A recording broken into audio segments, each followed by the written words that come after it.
Okay, सो हमारा next topic है casualty in the connection between D and E. D displacement vector है, ई electric field है।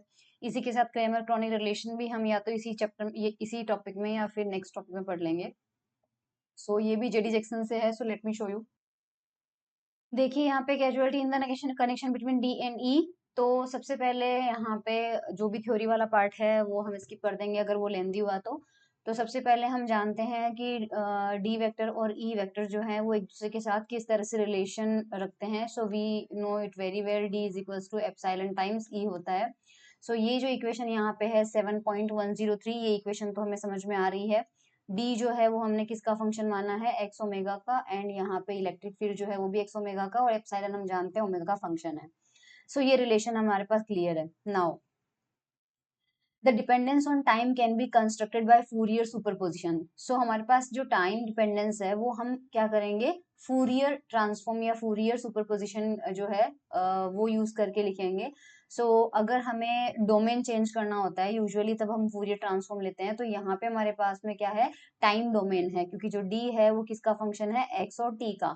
अब हमें इसको फ्रीक्वेंसी डोमेन में जाना है। फ्रीक्वेंसी डोमेन का मतलब हो जाएगा टाइम की जगह हमारे पास क्या आना चाहिए, ओमेगा। सो ये जो कन्वर्जन किया जाता है that we will do using Fourier transform. So D x T का जो एक्सप्रेशन है वो यहाँ पे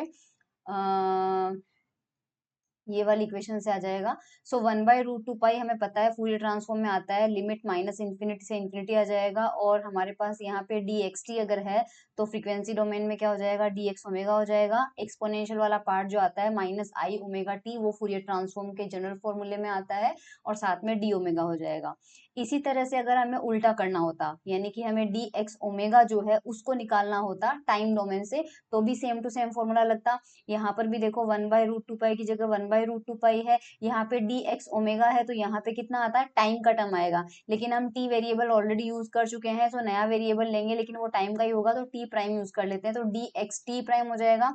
और यहाँ पर अगर ई की power minus i omega T है, जब हम टी से टाइम से फ्रीक्वेंसी डोमेन में जा रहे हैं और तब एक्सपोनेंशियल में माइनस ले रहे हैं, तो जब उल्टा करेंगे, इन्वर्स करेंगे, यानी फ्रीक्वेंसी से टाइम में जाएंगे, सो फूरियर ट्रांसफॉर्म की प्रॉपर्टी से यहाँ पे पॉजिटिव साइन आएगा, e raise to power i omega t prime, और साथ में आ जाएगा डी टी प्राइम, क्योंकि वेरिएबल हमने क्या माना है इस बार, टी प्राइम माना है। ठीक है, with corresponding equations for E, same to same ऐसी ही इक्वेशंस हमारे पास ई के लिए भी आ जाएगी। The substitution of 7.103 for D x omega gives. तो यहाँ पे ये कह रहे हैं कि 7.103 यानी ये वाली जो इक्वेशन है ये हमें रखनी है इस वाली इक्वेशन में, इस वाली इक्वेशन में। तो इस वाली इक्वेशन का एलएचएस जो है वो देखो यहाँ पे एज इट इज है, डी एक्स टी है। उसके बाद में यहाँ 1/√2 पाई जो है वो 1/√2 पाई की जगह एज इट इज है। इनफाइनाइट जो लिमिट हमारे पास एज इट इज है। यहाँ पे क्या लिखा हुआ है आपके पास, यहाँ पे लिखा हुआ है डी एक्स ओमेगा, और डी एक्स ओमेगा का एक्सप्रेशन जो है वो 7.103 से क्या हो जाएगा, एप्सिलॉन मल्टीप्लाई बाई ई।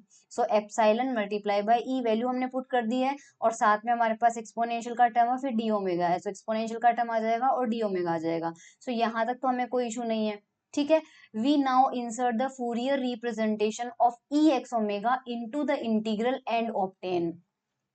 अब यहाँ पर क्या हुआ है, यहाँ पर ये कह रहे हैं कि जिस तरह से आपने डी एक्स ओमेगा को डी एक्स टी में कन्वर्ट किया, डी एक्स टी को डी एक्स ओमेगा में कन्वर्ट किया using Fourier transform, Fourier integral, उसी तरह से आप इलेक्ट्रिक फील्ड को भी ई एक्स टी से ई एक्स ओमेगा में कन्वर्ट कर सकते थे, और ई एक्स ओमेगा से ई एक्स टी में कन्वर्ट कर सकते थे। सो ये जो एक्सप्रेशन आपको लास्ट मिला है इसमें हम क्या करेंगे, ई एक्स ओमेगा की वैल्यू रखेंगे। सो यहाँ पर देखो हमें करना क्या है, हम या वापस यही इक्वेशन लिख रहे हैं। सो हमारे पास यहाँ पे लेफ्ट हैंड साइड में ये एज इट इज आ जाएगा। ठीक है, और इस डी ओमेगा को मैं सबसे पहले बता देती हूँ, ये यहाँ लिखा है अपन ने, epsilon as a function of omega जो है वो यहाँ पर लिखा है अपन ने, e raise to power minus i omega t को हमने यहाँ रखा है। इतना हो गया क्लियर। तो रिमेनिंग क्या बचा हमारे पास ऊपर वाली इक्वेशन में, सिर्फ हमारे पास बचा ई एक्स ओमेगा, और ई एक्स ओमेगा को यहाँ पे कहा जा रहा है, ई एक्स ओमेगा को आप ई एक्स टी के टर्म में लिखो, और वो भी यूजिंग फूरियर ट्रांसफॉर्म। तो ई एक्स ओमेगा का फूरियर ट्रांसफॉर्म लिखेंगे। अब ई एक्स ओमेगा का फूरियर ट्रांसफॉर्म बिल्कुल वैसे बनाएंगे जिससे डी एक्स ओमेगा का बनाया था, तो उसमें हमारे पास कितने कितना आएगा, 1/√2 पाई आएगा ही आएगा। ठीक है। सो अब ध्यान से समझना कि इस एक्सप्रेशन में एक 1/√2 पाई था और एक 1/√2 पाई इलेक्ट्रिक फील्ड के फूरियर ट्रांसफॉर्म में आएगा। सो दोनों मिलके 1/2 पाई हो जाएगा। √2 पाई दो बार आ जाएगा।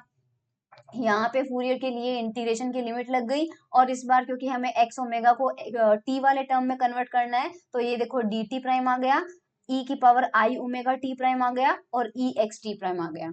ये समझ में आपको आ गया होगा। Now with the assumption that the order of integration can be interchange कर सकते हैं, ऑर्डर ऑफ जो ऑर्डर पहले आ रहा है उसको बाद में कर सकते हैं। The last expression can be written as, so इस डी एक्स टी को लेफ्ट हैंड साइड में वापस लिख लिया है। अब यहाँ पे हमने क्या किया है, राइट ये 7.105 इक्वेशन कैसे आई वो मैं आपको बता देती हूँ, है ना। तो 7.105 को समझने के लिए एक बेसिक रिलेशन देखिए यहाँ पे। ये हम फॉर्मूला जानते हैं, D is equal to epsilon not E plus capital P which is polarisation, और P का फॉर्मूला होता है epsilon not chi times E।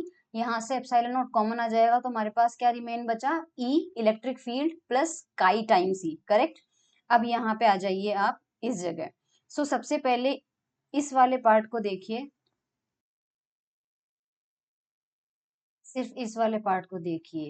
ये बेसिकली क्या है, एप्सिलॉन नॉट इनटू ई, ठीक है। और फिर ये एप्सिलॉन नॉट जो है ये इससे भी मल्टीप्लाई हो रहा है सेकंड वाले टर्म से। सो फर्स्ट टर्म जो है वो तो आपको यहाँ पे मिल रहा होगा, ये रहा एप्सिलॉन नॉट ई। सेकंड वाले टर्म में एप्सिलॉन नॉट जो है वो किससे मल्टीप्लाई हो रहा है, एक तो काई से और एक इलेक्ट्रिक फील्ड से, ठीक है।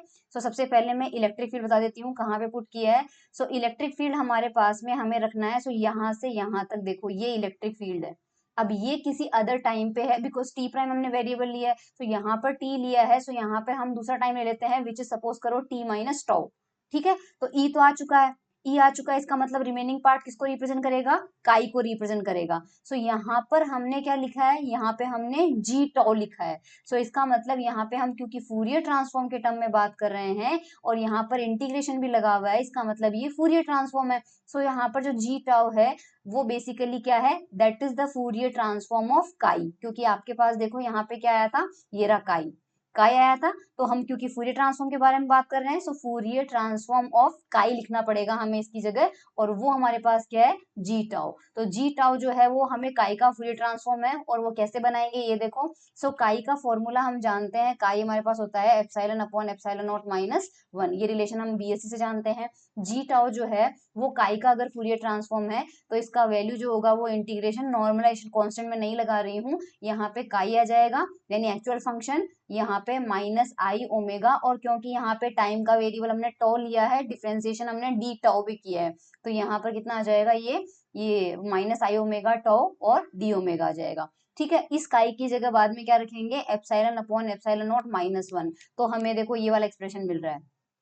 अगेन यहाँ पे 1/2 पाई आ रहा है, दो बार आ रहा है, क्योंकि हमें यहाँ पे क्या करना पड़ेगा, ये देखो डी टाउ है और यहाँ पे हमने डी ओमेगा के टर्म में लिया है। सो हमें दो बार फूरियर ट्रांसफॉर्म लेना पड़ेगा, इसलिए एक दोनों बार में 1/√2 पाई और 1/√2 पाई होके 1/2 पाई बन जाएगा। सो ये जी टाउ जो है वो काई का फूरियर ट्रांसफॉर्म है। Now equation 7.105 and 106, this give the non local connection between D and E, ये इक्वेशन और ये इक्वेशन जो है वो non local connection between D and E देता है हमारे पास में। At t depends on the electric field at other than t time लिखा है अपन ने, इसलिए टी माइनस टो लिखा है। सो आई होप यहाँ पे समझ में आ गया होगा आपको, और नहीं समझ में आया तो यहाँ पर ये फुट नोट दिया हुआ है, उसको पढ़ लेना, ये एक थ्योरम है ना फूरियर इंटीग्रल की, और वो यहाँ पे सी जो है वो ए और बी का होता है, तो सूटेबल रेस्ट्रिक्शंस में हमारे पास में इस तरह से उसको लिखा जा सकता है, ए टी प्राइम पे और B T minus T prime पे। तो यहाँ पर वही चीज करी है, ये जो फर्स्ट टर्म है ये वाला टर्म है, ये टी पे है, और यहाँ पर जब इलेक्ट्रिक फील्ड लिखा तो किसी अदर टाइम पे लिखा, क्योंकि यहाँ पर पहला फंक्शन देखो टी प्राइम पे है, दूसरा टी माइनस टी प्राइम पे है, हमने पहला फंक्शन टी पे लिया है और दूसरा टी माइनस टो पे लिया है, ठीक है। सो ये था हमारे पास में, है ना, इसका क्या था ये, causality in the connection between D and E में, तो बस इतना ही करना था हमें।